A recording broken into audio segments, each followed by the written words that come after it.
नमस्कार बच्चों। आज हम पढ़ेंगे कक्षा द्वादश की हिंदी। पुस्तक है अभिव्यक्ति और माध्यम और पाठ हम पढ़ रहे हैं कैसे लिखें कहानी। बच्चों, इसका आज तीसरा भाग लेकर के मैं प्रस्तुत हूँ और इसमें हम पढ़ेंगे कथानक के पात्र। अभी तक हमने पढ़ा था कथानक, देश, काल और स्थान के बारे में पढ़ लिया था कि कहानी है तो कहानी का जब कथानक लिखेंगे तो उसमें देश, काल और स्थान का भी हमें विशेष महत्व देते हुए उसको उसी हिसाब से लिखना चाहिए, उसी हिसाब से उसको रखना चाहिए। अब हम आते हैं कथानक के पात्रों पे। तो देश, काल, स्थान और परिवेश के बाद कथानक के पात्रों पर विचार करना चाहिए। यानी जो कथानक है, जो कहानी में जो चरित्र है, उसको दर्शाने के लिए हमें क्या क्या ध्यान रखना चाहिए, तो उसके बारे में हम यहाँ पढ़ रहे हैं। हर पात्र का अपना स्वरूप, स्वभाव और उद्देश्य होता है। अब जाहिर सी बात है बच्चों, जो ईदगाह कहानी हमने पढ़ी है उसमें आप देखेंगे तो हामिद का स्वभाव कैसा है, अमीना बाई जो है उनका स्वभाव कैसा है, जो उसकी दादी हैं, और उसके जो और दोस्त मित्र हैं उनका स्वभाव कैसा है, जो औरों को सूद पे पैसा देता है उसका स्वभाव कैसा है। तो वो उसी के अनुसार हमें पात्रों का चयन भी करना चाहिए। कहानीकार के सामने पात्रों का स्वरूप स्पष्ट होना चाहिए। बच्चों, ये बहुत महत्वपूर्ण है। यदि हमें जो कहानी हम दिखाना चाह रहे हैं, यदि उन पात्रों का जो स्वरूप है, यदि वो स्पष्ट नहीं होगा तो वास्तव में वो कहानी ढंग से हो ही नहीं पाएगी और उसका कोई असर भी नहीं हो पाएगा। इसलिए कहानी के जो पात्र हैं, जो उसका चित्रण जहाँ किया जा रहा है, उस चरित्र को जो निभा रहे हैं, उनकी बोलचाल की भाषा, उनका स्वभाव। अब अगर कोई व्यक्ति है और किसी का बहुत मान सम्मान करता है और सामने वाला व्यक्ति उसको उतना ही अपमानित करता है, तो जो अपमानित हो रहा है यदि उसका स्वभाव उग्र होगा तो वह अपमान नहीं सह पाएगा। तो इस तरह से जो है अब उसके स्वभाव को वहाँ कैसे दिखाना है यह कहानीकार के ऊपर निर्भर करता है। इसलिए पात्रों का चरित्र चित्रण करने एवं संवाद के लेखन में जो है वो आसानी हो जाएगी। अगर स्वरूप स्पष्ट होगा तो जब हम संवाद लेखन करेंगे तो उसमें आसानी रहेगी। पात्रों का अध्ययन कहानी की एक महत्वपूर्ण और बुनियादी शर्त है। बच्चों, बहुत आवश्यक है। शुरू में ही मैंने कह दिया कि यदि किसी पात्र को हम चरितार्थ करना चाहते हैं कहानी में, मान लीजिए मैं रामचंद्र जी के का जो चरित्र है उसको कहानी में अपने रख रही हूँ, तो राम जी का कैसा जो है स्वभाव है, कौन से गुण उनके अंदर हैं, ये सारी बातें जब हम अच्छी तरह से जान लेंगे तभी हम उनमें जो संवाद बुलवाएंगे पात्रों से वो सही होंगे और उसका तब के उनके स्वरूप से, उनके व्यक्तित्व से मैच हो पाएगा। कौन से पात्र की किस परिस्थिति में क्या प्रतिक्रिया होगी, मैंने वही कहा कि जैसे अब मान लीजिए हम राम जी की ही बात करें, जिस समय पिता ने उनको वनवास जाने की आज्ञा दी, आदेश दिया, उस समय राम यदि उग्र स्वभाव के होते तो क्या उनकी इस बात को वह इतनी आसानी से मान लेते? नहीं मानते। इसलिए यहाँ पर जो पात्र राम हैं उनका जो व्यक्तित्व है उसका जब कहानीकार सही ढंग से अध्ययन करेगा तभी वो उनसे सही संवादों को बुलवा पाएगा। नहीं तो फिर संवाद सही नहीं होंगे और उस व्यक्ति का जो प्रभाव है, जो उद्देश्य दिखाने का है, उस कहानी को पढ़ाने का है, वह सही ढंग से चरितार्थ नहीं हो पाएगा। इसलिए वो इस कहानीकार को ये बहुत अच्छी तरह से पता होना चाहिए कि कौन सा पात्र किस परिस्थिति में वो कैसी प्रतिक्रिया देगा। ये बहुत ही महत्वपूर्ण है। असल में कहानीकार का उसके पात्रों से निकटतम संबंध होना चाहिए। बच्चों, हम टीचर हैं, हम शिक्षक हैं और आप जो है वो विद्यार्थी हैं, लेकिन हमें भी ये पता होता है कि हमारा यह छात्र हमारी इस बात की किस तरह से प्रतिक्रिया देगा। कई बार हम आपको छोटी आपकी गलतियों पर डांट देते हैं तो हमें ये पता होता है कि कुछ बच्चे हैं जो उसको आसानी से एक्सेप्ट कर लेंगे, मान लेंगे कि हाँ ये मेरी गलती थी, मैं इसमें सुधार कर लूँगा।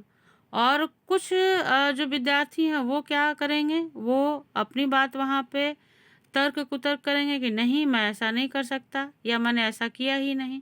तो ये हमें पता चल जाता है बच्चे के स्वभाव से कि उसकी प्रकृति कैसा है, उसका नेचर कैसा है। तो इस तरह से अब यदि मान लीजिए कोई बालक बहुत ही क्रोधित स्वभाव वाला है, तो उसके सामने अगर हम उसको और उकसाने का प्रयास करेंगे तो वह क्या है कि वो गलत निर्णय भी ले सकता है। इसलिए उस समय ये ध्यान देना चाहिए कि दोनों पक्षों में से बातचीत किस तरह से की जानी चाहिए और वह व्यक्ति किस तरह की प्रतिक्रिया देगा। पात्रों का चरित्र चित्रण। पात्रों का चरित्र चित्रण करने अर्थात उन्हें कहानी में कथानक की आवश्यकता के अनुसार अधिक से अधिक प्रभावशाली ढंग से लाने के कई तरीके हैं। इनमें से एक है पात्रों के गुणों का बखान करना। तो हम जब उस कहानी को लिखते हैं और उसको नाटक के माध्यम से अगर दिखाना चाहते हैं, जैसे मैंने रामचंद्र जी की बात अभी की, तो ऐसे ही इसमें जो पहला तरीका है वो ये है कि जो पात्र है उसके गुण का हमें बखान करना चाहिए। पात्रों का चरित्र चित्रण पात्रों की अभिरुचियों के माध्यम से भी होता है। अलग अलग प्रकार के लोगों की अभिरुचियां भी अलग अलग होती हैं। जैसे मान लीजिए जैसे जंगल में खतरनाक जानवरों की तस्वीरें खींचने वाले की रुचि अलग होगी। अब यहाँ पे बच्चों पत्रकारिता हम पढ़ रहे हैं, तो यहाँ पे ये क्या हो गया, यहाँ पे अगर एक परिभाषा आपको ध्यान में हो जिसे बीट कहते हैं, तो वो यहाँ चरितार्थ हो रही है कि अपनी रुचि के अनुसार कार्यक्षेत्र का जब उनको कार्यक्षेत्र दिया जाता है उसको बीट कहते हैं। मान लीजिए किसी की रुचि जो है वो फिल्म जगत में है, किसी की शिक्षा जगत में, किसी की खेल जगत में, तो रुचि के अनुसार जो है कार्यों का विभाजन करना ही बीट कहलाता है।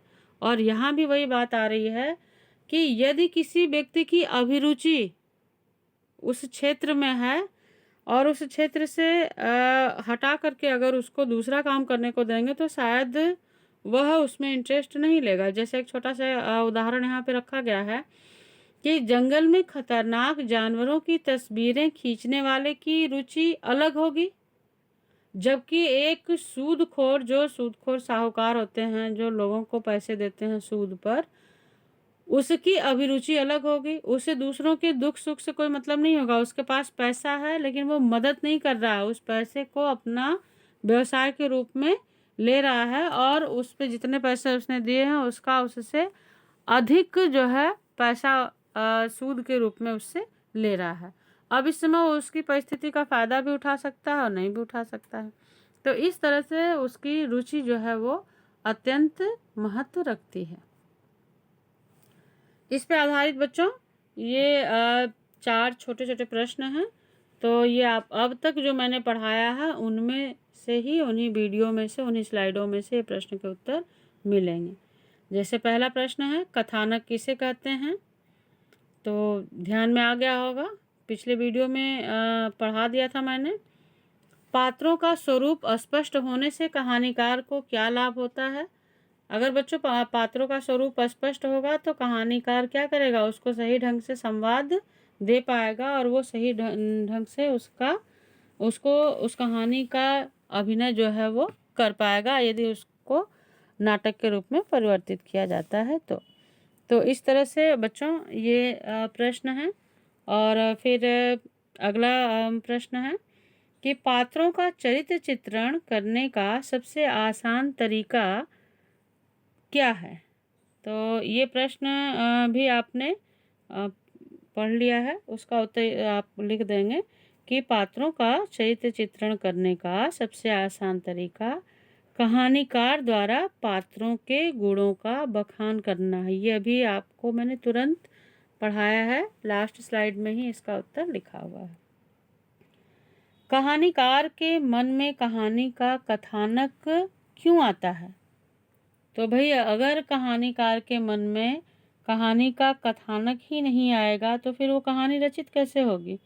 तो इसलिए उसको जब उसके मन में कथानक आता है तो उससे क्या होता है, उसको उस घटना का, उस अनुभव का, ये सारी चीज़ों का आकलन उसे हो जाता है और उसके आधार पर ही वह कहानी को लिखता है। तो कैसे लिखेंगे उसका उत्तर आप कि कहानीकार के मन में कहानी का कथानक किसी घटना, जानकारी, अनुभव या कल्पना के कारण आता है। यह भी आपको मैंने इसी पैराग्राफ में बता दिया था।